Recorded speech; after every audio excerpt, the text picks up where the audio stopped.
За сайн байцгаана уу? Итгэл баян санхүүгийн боловсрол өгөх тоглоомын зааврыг хөргүүлэхэд бол бэлэн болсон байна.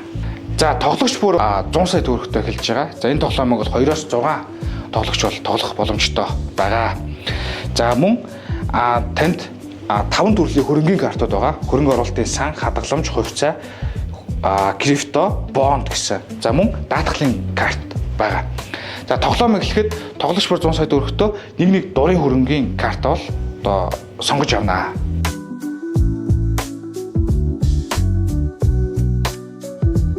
За тэгш буусан тохиолдолд хөрөнгийн картуудаас 20 сая төгрөгөөр худалдаж авна. Сондгоо буусан тохиолдолд даатгалын картыг 10 сая төгрөгөөр худалдаж авах боломжтой.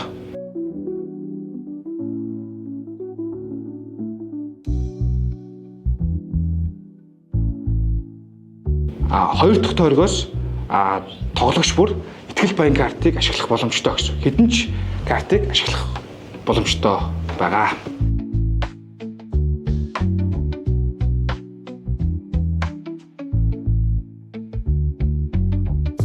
Хоёр тойрог тутам зах зээл хөдлөнө. За тоглогч бүр шоо хаяад шооны нийлбэр тэгш буусан тохиолдолд зах зээл өснө.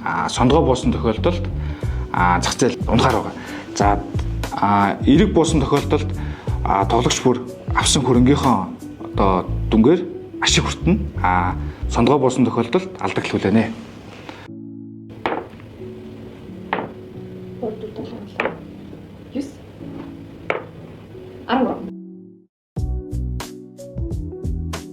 Бүх шооны нийлбэр 13 буусан. Тэгэхээр сондгоо буусан учраас тоглогч бүр авсан хөрөнгийнхээ хэмжээгээр алдагдлуулна.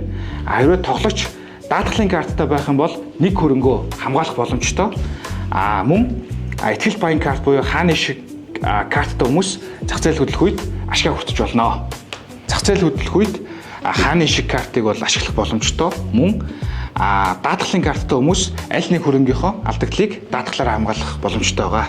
Зах зээл сондгоо буусан үед гарт байгаа бэлэн мөнгө хөрөнгөний картуудын алдагдлыг хаах боломжгүй байвал хөрөнгөө хааны санд 20 сая төгрөгөөр зарах боломжтой.